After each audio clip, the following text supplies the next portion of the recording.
Moms kitchen আপনাদেরকে স্বাগত। কাছে এবং দূরে, দেশ এবং দেশের বাইরে আমার ভিডিওটা যে যেখান থেকে দেখছেন, আপনাদের কাছে আমার অনেক অনেক ভালোবাসা দোয়া রইল।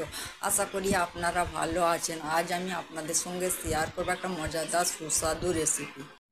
আজ আমি আপনাদের সঙ্গে শেয়ার করব আমি বাড়িতে যেভাবে বানাই ওটাই আজকে আপনাদের সঙ্গে শেয়ার করব। আজ আমি আপনাদের সঙ্গে শেয়ার করব কুরবানির খাসির মাংস দিয়ে টিকিয়া। আপনারা আমার সাথে থাকুন, দেখতে থাকুন আমি কিভাবে কুরবানির খাসির মাংস দিয়ে টিকিয়াটা বানাচ্ছি। এখানে আমার খাসির মাংস আছে, আমি কুসা কুসা মাংসগুলোকে ভালো করে কেটে ধুয়ে আমি মিক্সিতে পেস্ট বানিয়ে নেব। মাংসটা আমি মিক্সিতে বেটে নিয়েছি।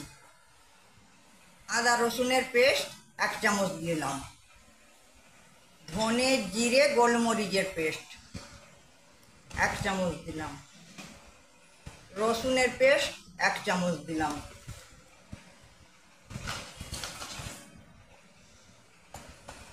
গরম মশলা অল্প দিলাম,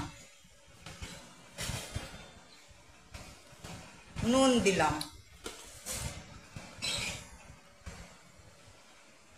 কাশ্মীরি লঙ্কার পাউডার ঝাল লঙ্কার পাউডার 1 চামচ, জিরের পাউডার 1 চামচ, গোলমরিচের পাউডার 1 চামচ, ধনের পাউডার 1 চামচ, কাঁচা লঙ্কা কুচি, লঙ্কাটা আপনাদের পরিমাণ মতন দিবেন, আর একটু সাদা তেল।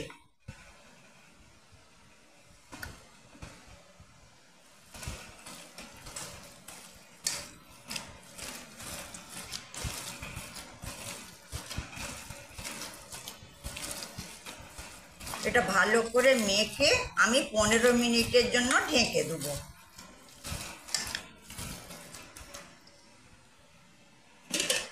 15 মিনিটের জন্য আমি ঢেকে দিলাম। আমি বলেছিলাম 15 মিনিটের জন্য ঢেকে রেখে দেবো, কিন্তু আমার হয়ে গিয়েছে আধ ঘন্টা। কাজের জন্য আমি পারি না, সময়টা বেশি লেগে গেল। কিন্তু সময়টা মশলা মাখিয়ে যত সময় দিবেন তত টিকিয়াটা ভালো হবে।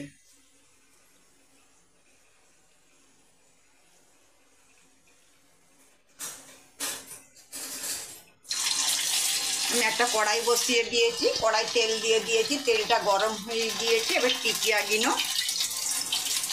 একটা একটা করে তেলের মধ্যে ভেজে নেব।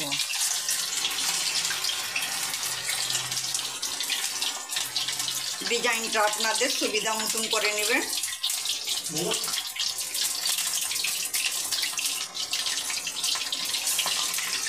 গ্যাসটা একদম লো ফ্লেমে করে টিকিয়াগুলো ভাজতে হবে, তবে টিকিয়াগুলো ভালো ভাজা হবে। আর গ্যাসটা হাই ফ্লেমে থাকলে পুরি টিকিয়ার ওপরে শুকিয়ে যাবে, ভেতরে কাঁচা রয়ে যাবে।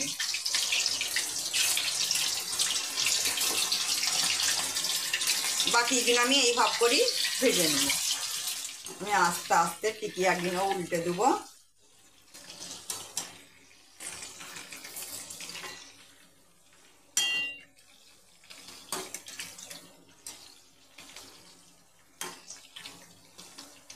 একদম লো ফ্লেমে করে টিকিয়াগুলো ভাজতে হবে। আপনারাও বাড়িতে এইভাবে বানাবেন। খাসির মাংসর টিকিয়া খেতে খুব ভালো লাগে, ছোট থেকে বড় সবাই খুশি করে খাবে। আপনারাও বাড়িতে এইভাবে বানাবেন। আর কেমন লাগলো বন্ধুরা আমাকে কমেন্ট করে জানাবেন। টিকিয়াগুলো এবার আমার লাল হয়ে গিয়েছে, আমি উঠিয়ে নিলাম। বাকিগুলো এইভাবে করেই টিকিয়াগুলো ভেজে নেব। আমার কুরবানির খাসির মাংস টিকিয়া পুরো রেডি। আমার ভিডিওটা যদি আপনাদেরকে ভালো লেগে থাকে, প্লিজ বন্ধুরা আমাকে লাইক কমেন্ট শেয়ার করবেন, আর আমার চ্যানেলটা আপনারা সাবস্ক্রাইব করে দিবেন। তাতে আমার নতুন নতুন রেসিপিগুলো সহজেই আপনাদের কাছে পৌঁছে যাবে। আর আপনাদের কাছে আমার অনেক অনেক ভালোবাসা দোয়া রইল। আপনারা ভালো থাকবেন, সুস্থ থাকবেন। আল্লাহ হাফেজ।